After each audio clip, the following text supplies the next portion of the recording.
First of all, let me say it was an amazing movie. Very well written, very well directed. It was shot beautifully. It was dark, it was gritty, it was funny. It gave you everything you would want in a movie.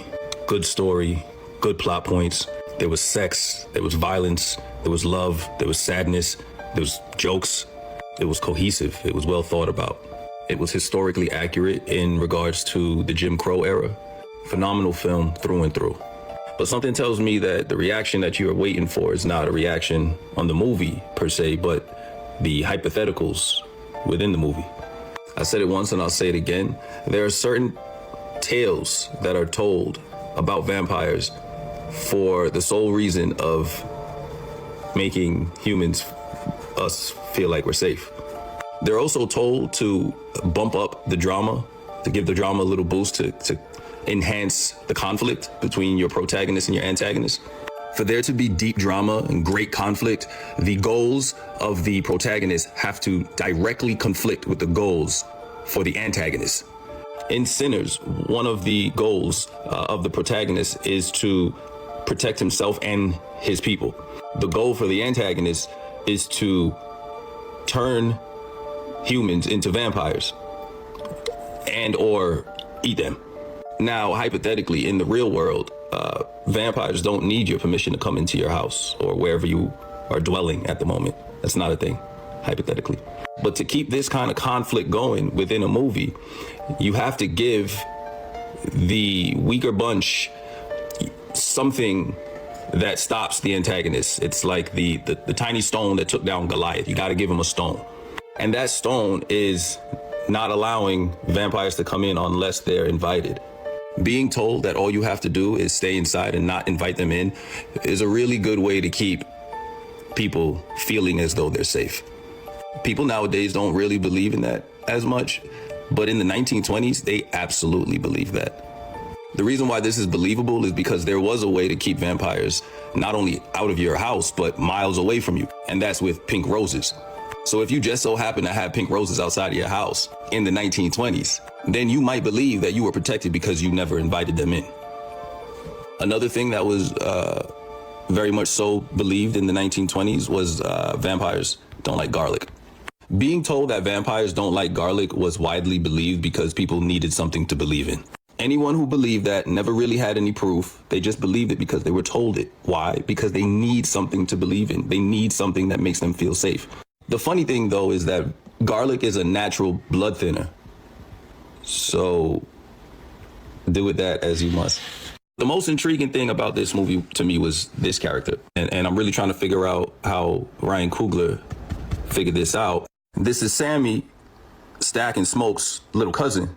Sammy's character seems to be based off of Robert Johnson. Robert Johnson is the guitarist who got his magical guitar from the devil. And that was why he was able to play so well.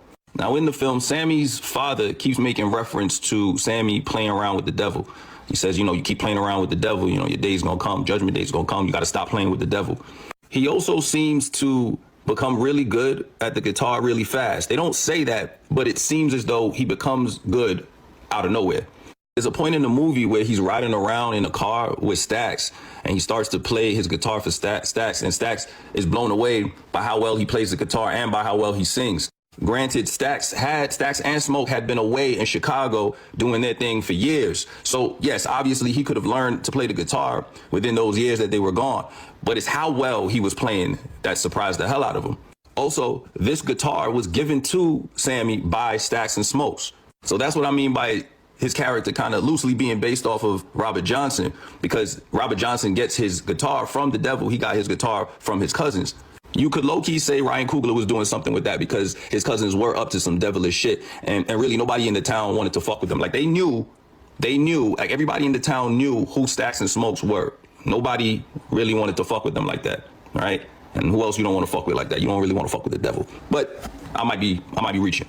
Now here's the part that really intrigues me. Robert Johnson's character is actually based off of a real person who got their musical talents from witches. He was then given a guitar by a merchant for free. He asked him, why is he giving it to him? He said he just felt like he should give it to him. Years later, witch hunters started hunting witches and anybody who got their gifts from witches. A lot of people in that time would call witches the devil. And this then ties in with vampires because the first vampire was supposedly, hypothetically, created by a witch. His character seems to be more based off of the guy who actually got his powers from witches rather than Robert Johnson. Think about it. He gets his gift from the devil, witches. He's then hunted down by someone who looks a lot like a witch hunter, minus the fangs. There were a lot of witch hunters in Ireland, and I just put this together. He was singing a lot of Irish songs in the movie. Stop it. Ryan Coogler, who you talking to, fam? He was also given this guitar for free by his cousins, who are merchants. They were selling alcohol in Chicago. They came back to the South to sell you the Boom Boom Room. They're salesmen. And they gave it to him for free while doing devilish shit. I have never heard anyone tell that story before, so I'm trying to figure out who the fuck Ryan Coogler talking to. He might just be that creative, you know? He might just be that creative, but